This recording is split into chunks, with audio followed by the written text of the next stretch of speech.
Good afternoon.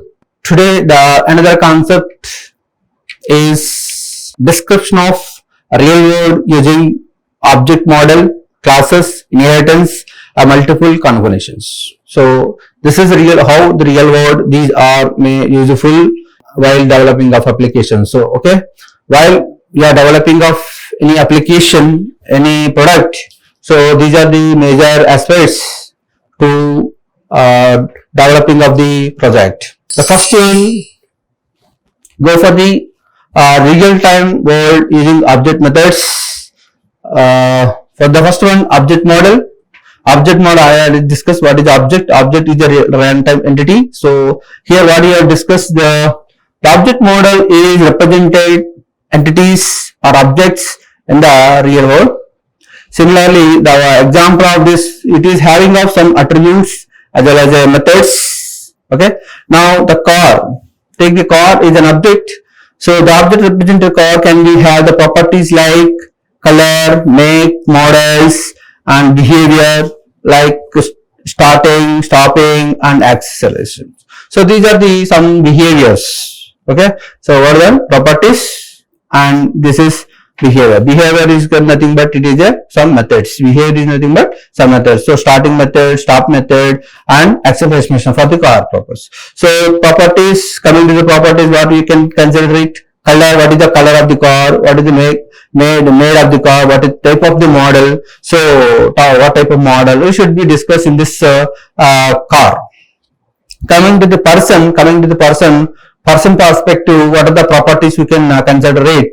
So here the properties are name, age, similarly address, and coming to the behavior, walking, talking, eating. So these are the some behaviors you can consider for the object model. The next one, go for the class. A class is nothing but it is a blueprint for the creation of the object. So class, already I discussed class nothing but it is having of properties and as well as some objects. Okay, so which is class act as a blueprint of the object. They define the structure and behavior object of the particular type. What is that? It is having some structure and as well as the behavior of the object, particular type of in the real world. So coming to the real world, the vehicle of the class, animal of the class. These are the two classes we have taken. In that, what happened? It defines the properties common to all vehicles, such as what are the properties here for car consideration. So wheels and fuel type, and subclasses like car, motorcycle can inherit from this class. Motorcycle inherit from this class. Now for the animals, the animals can be the common for animals, all animals such as species and habits. Subclasses like mammal, birds can be inherit from this class. That is the class can real world examples. Now go for the inheritance. Inheritance means we are actually taking some properties as well as the methods. We are going to inheriting, means we are taking the upper class to lower class. So that is called inheritance. So coming to definition, the inheritance allows one class means subclass or derived class to inherit the properties. What are the properties or behaviors? So every class having the some properties and behaviors all must be access to another class. That is called as a inheritance, right? So that you can consider the children class in a super class as a base class. So these are the parent classes, right? Now going to the car is a inheritance. Car for inheritance, what you can do here for the real time. So the sports of the car class can inherit from the car class.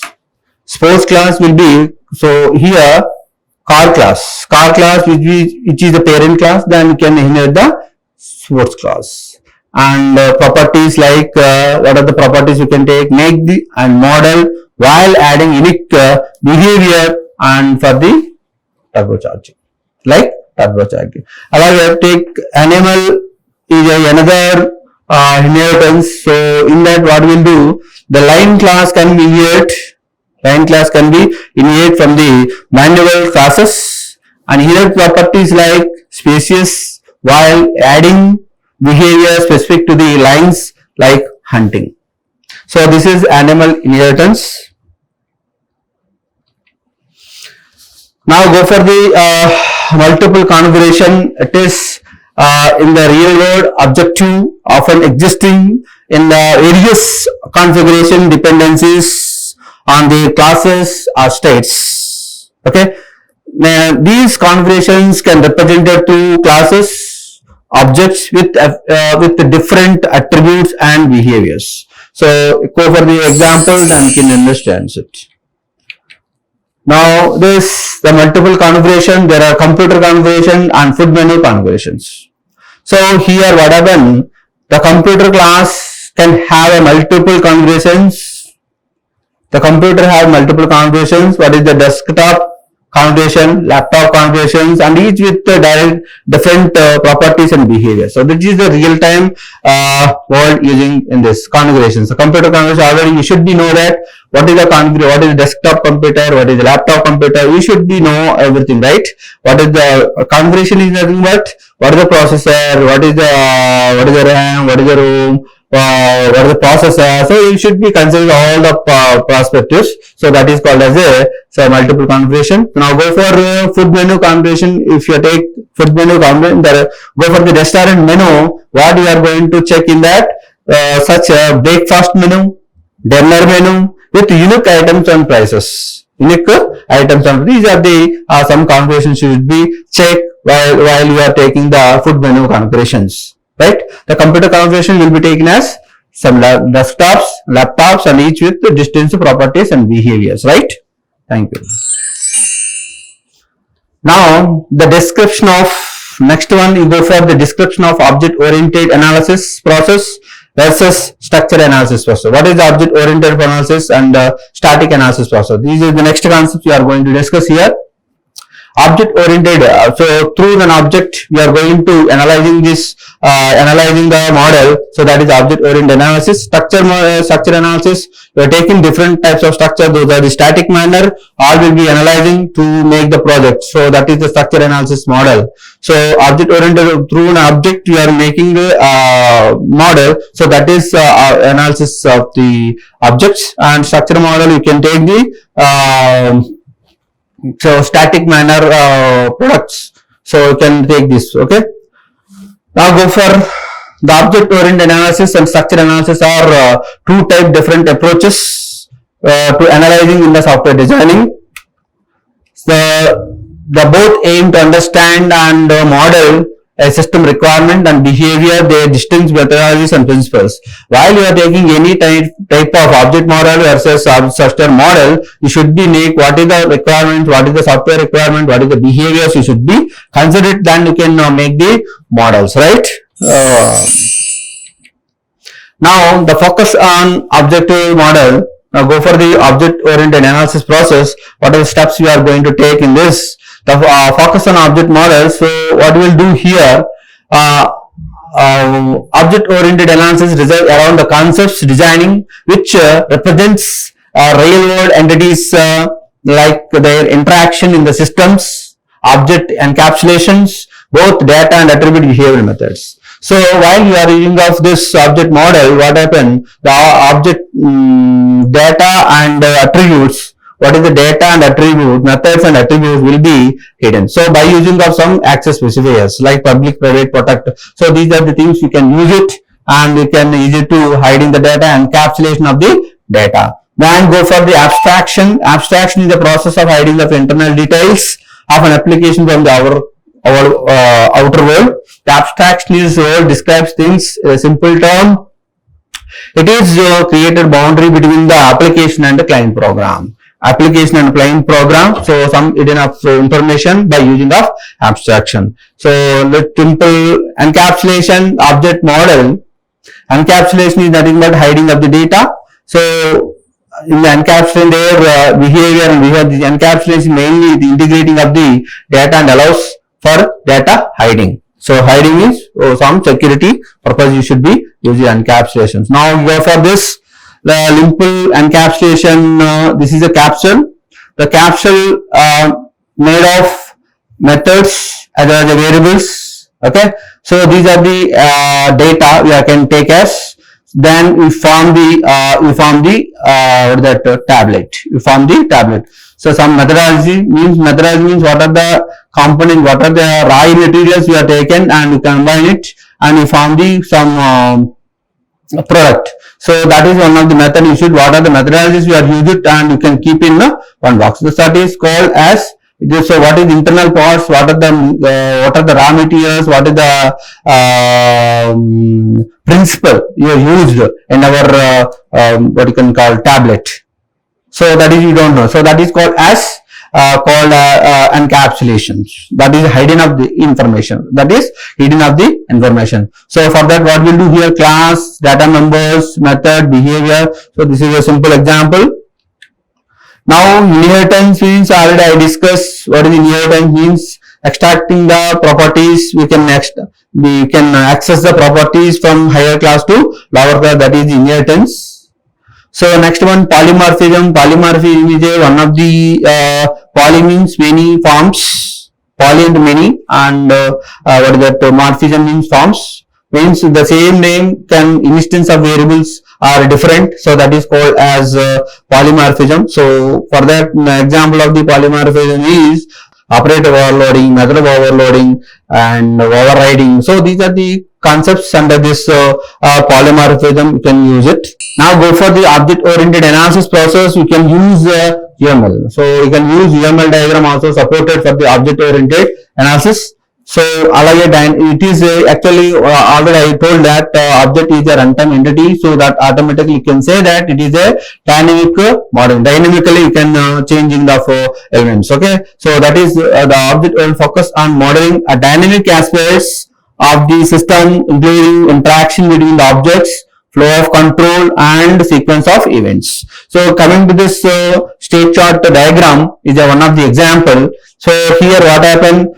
So here we are starting the state. We are starting with state. So here what we will do? We are creating a user one transaction, creating the user. So here one of the box is given. This is one object. This is another object. Active is another object, and deactive is another object. Now we have a transaction between the pending class to active class. Another transaction is pending to deactive.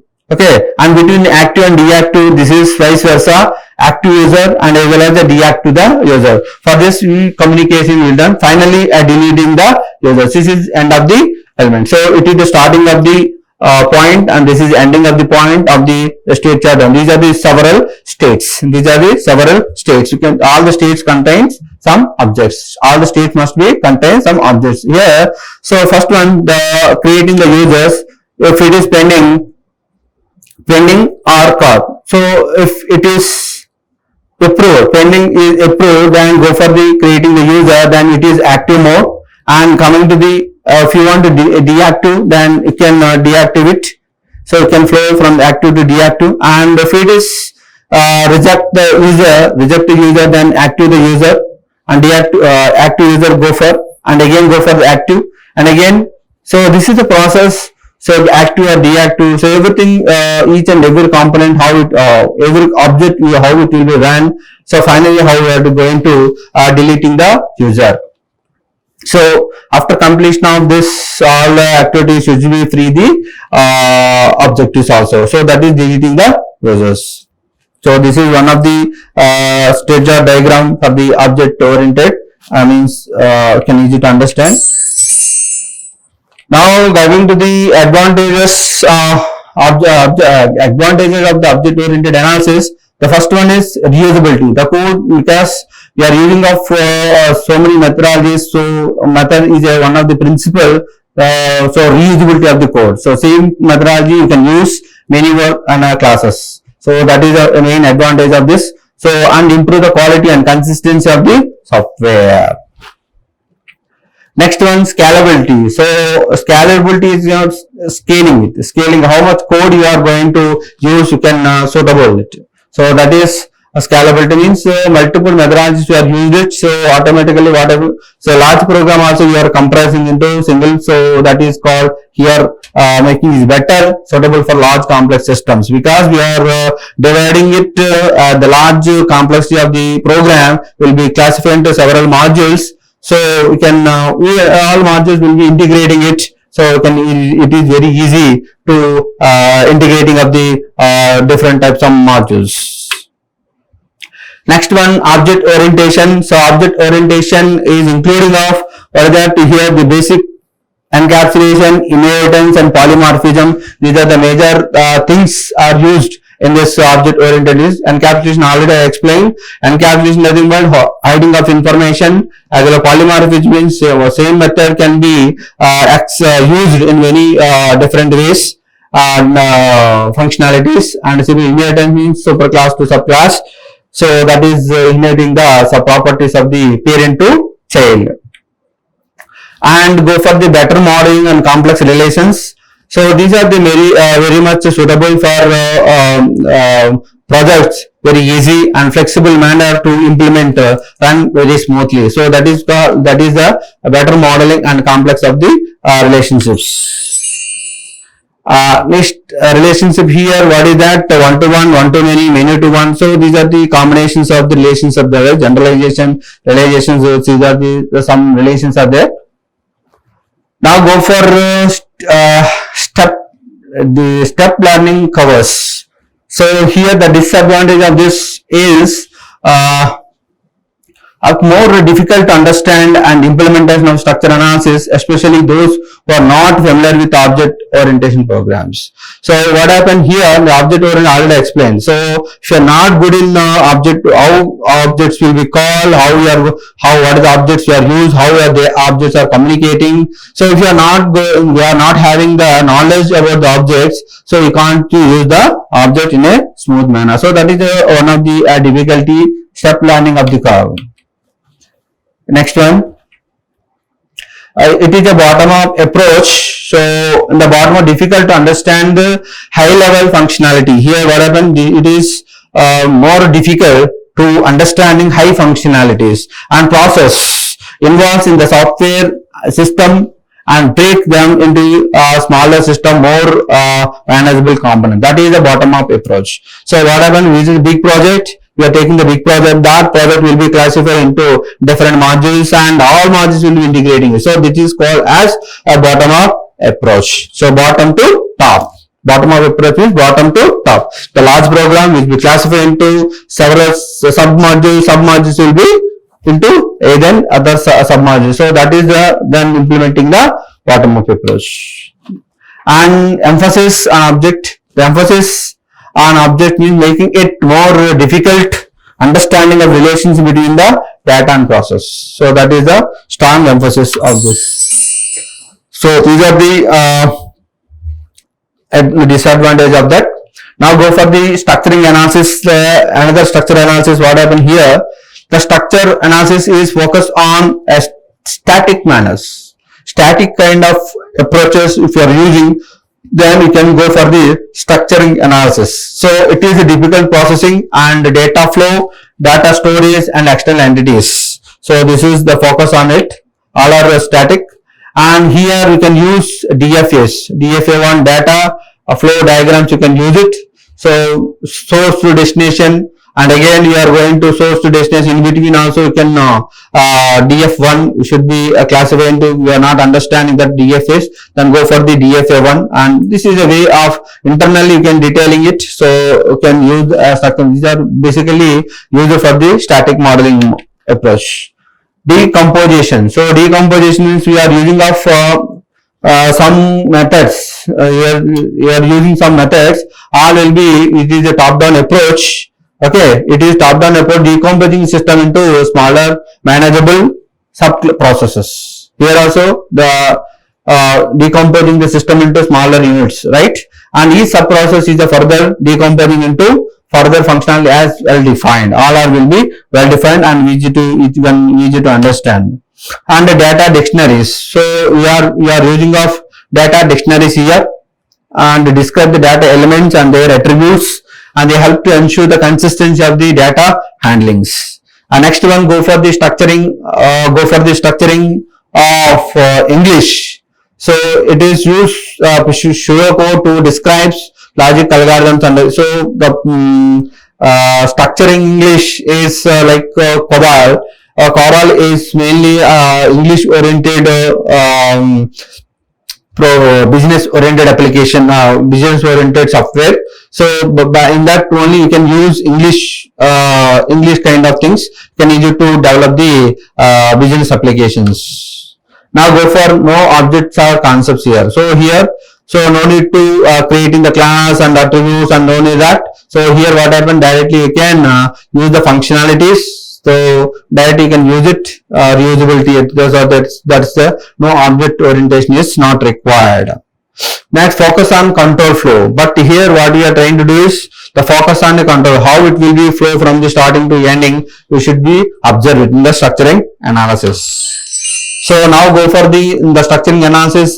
One state transition diagram is one of the best example. Here what happened, these are the fixed kind of things are there. So account application is one of transaction, customer making purchase is another transaction. Okay. Next one, customer requirement, request to the close account to the pay balance. Here the customer having pay balance bills. Here one more transaction, customer makes a purchasing of this and the customer does not pay bills. So now these are the different types of states are there. In this state, in the first state, create new account, no balance. Create new account, no balance. So these are the three, what you can call. This is one of the state. In this state, we are going to implement creating the account. In the account application, have three parameters are there, not three parameters, you can three applications you can call as. So first one, creating the application, new account creation, like no balance. So these are the three aspects are included in this creating application. Now customer make purchase. Now go for the purchasing of transaction in this activity, active, account and balance. So here the account is active or not, and the account is there or not, and balance is there or not. So for that you should be check it. What will do? These are the transactions you should be use it. So self transactions you are used here. The customer pay bills. Customer pay bills. So before customer pay bills, the account is active. The balance is there or not. So account is there or not. So you should be check it. Similarly, the customer pay purchases. If you want to purchase of any item, then for that you should be use it. These are the aspects you should be check. So account is active or not, and again balance is there or not, account is there or not, you should be check it. So that is a thing. Now go for the another transaction between this close another state, this state to this state. So what happened? The customer requests to close the account and pay balance. So in this transaction, so what in this transaction for the state, so close a account or no balance. So in this the account is closed, already closed, or else if the account is there or not, no balance is there. Any balance is there, anything else, if you want to close. So you want to check it. Once you are closing off an account, what we are trying to do, if you are having of amount, so you have to withdraw it and no, if you are closing it and no balance. So these are the these are the three functionalities you should be check it while you are requesting of the closing of the account and pay balance.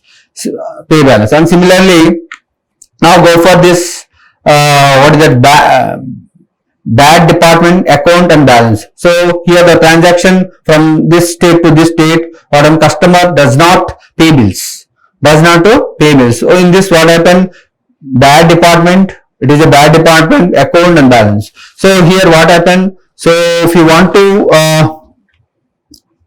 checking the balance or account, so bad department. It is not good department. Not good department means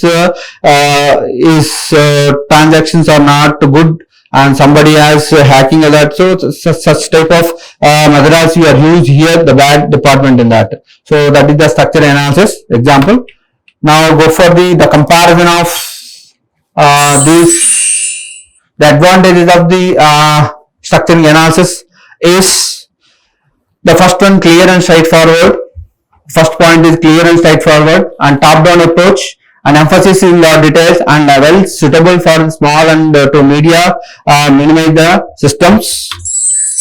Disadvantages, limited scalability ఉంటుంది, limited scalability. So means in its scalability and may becomes where dealing with the complex and large scale systems.